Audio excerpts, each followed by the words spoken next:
Welcome to YouTooSpain, Skatz here. On this video I'm going to respond to the comments on my videos about using the word expat. I get so many people saying, "You're not an expat, you're an immigrant." So here's my answer, and there's an awful lot more to it than generalisations and definitions. Hold on to your hats, the trolls will have a field day with this one. Whatever you think, prepare to open your minds and do enjoy the videos of Spain I've put on here so you don't have to watch my face all the time. And whoever you are, you're all very welcome to YouTooSpain. Roll the theme tune.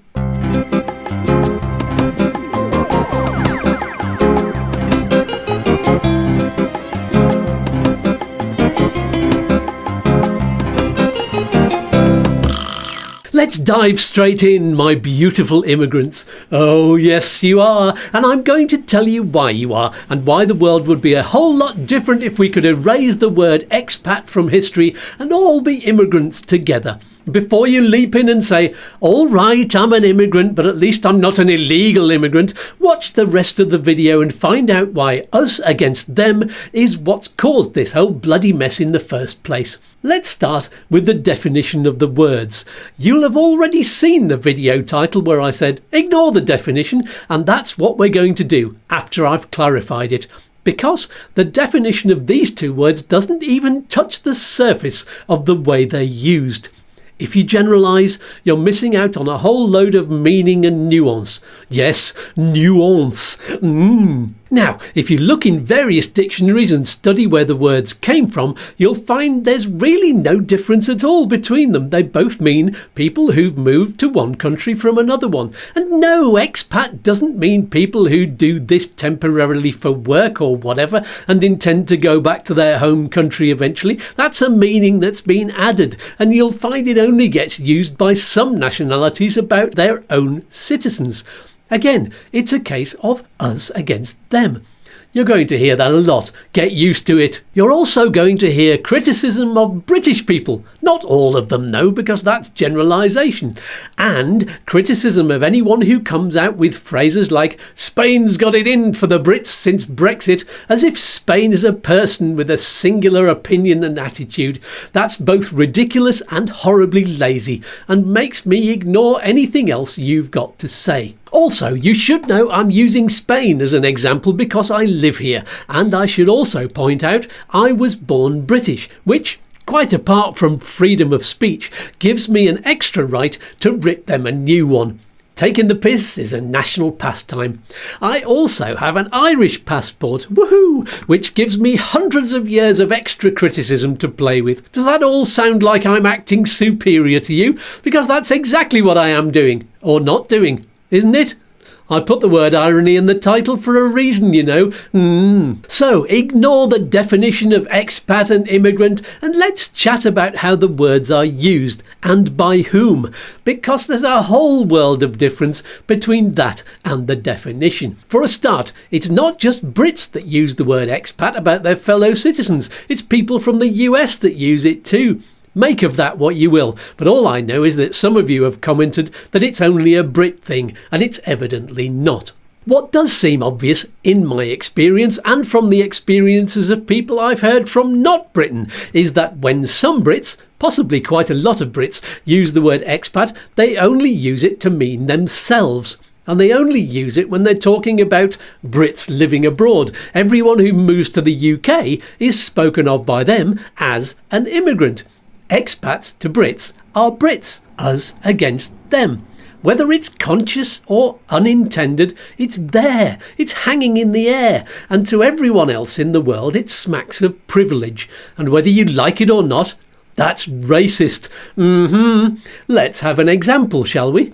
Imagine you're a British doctor working in Spain and you call yourself an expat. What would you call your colleague with the same job and qualifications who moved to Spain to work? And what would you call him if he was from India? And just to add another couple of levels of subconscious us and themness to the mix, what would you call him if he was from Iran? And what would you call her if she was from Nigeria? That's loads of isms and ists on top of each other there to make your head spin. The fact is, we're all influenced by the us and them. It's part of our ancient tribal mentality that we've had since way before we evolved into human beings.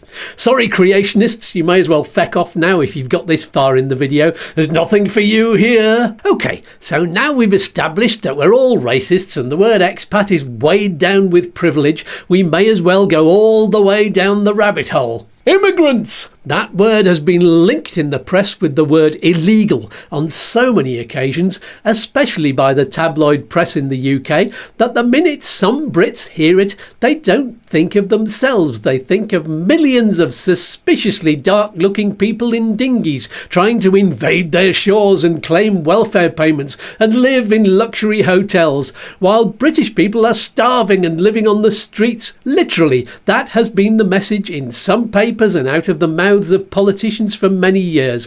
It informed public opinion throughout the Brexit Leave campaign. It's given birth to extreme political parties, started riots and violence, and seen people murdered on the streets for what they look like. With all of that going on, how can we expect the word immigrant to not be tarnished and people that we call immigrants to not be regarded with suspicion? Us against them. Put up the barricades, build the walls, man the battlements. It's heavily ironic, you know, that a high percentage of those people shouting about immigrants and voting for parties that shout about them are from the older generation whose parents fought in World War II to stop an enemy that took us and them to the absolute extreme of genocide and shouted exactly the same propaganda. It makes a mockery of lest we forget. Hey, let's lighten up for a minute. Here's a joke for you. An expat and an immigrant walk into a posh restaurant. Which one gets the best table? Well, it's the expat, of course. The immigrant's on his way to work in the kitchen. He's probably illegal anyway. Hey, wouldn't it be funny if I said the restaurant's actually in Barcelona and you're the immigrant? Hilarious. I don't see the problem, I hear you shout. And that's the problem. They say there's a problem, but you don't accept it. Because why? Are you more intelligent? Do you know better? Privilege. Us and them. Suck it up then. Say the mantra, I'm an immigrant. So, why do I keep on putting out videos using the word expat? Maybe I'm a hypocrite, maybe it's irony, or maybe I'm just a slave to the YouTube algorithms. Did you know there are lots of ways to get your videos seen by more people on here? One of the things I do is to share the links to my videos to the people on Facebook and other social media who want and need the information or bullshit that I put out, depending on your viewpoint. There are many pages and groups with the word expats, not only in their title but generously sprinkled throughout the posts and comments. And of course, there are other groups without expat in the title where you'll find the word firmly established in the text if you do a search. The algorithms read all of this and connect them together. We all know that. For me to get these videos listed high up in the search results so I can help as many people as possible and stay afloat in the ocean of YouTube, I have to use expat in my titles, in my video descriptions, in the tags, in the audio, every bloody where. I literally have no choice but to do that. I'm sorry, it's the bane of my life. I don't like it. There you have it. I may be capable of change. I am. But until we all stop using the word expat for a number of years and use immigrant instead, the algorithm will keep on pointing you to all the expats, whether you like it or not. So it's down to you and up to you to sort it out.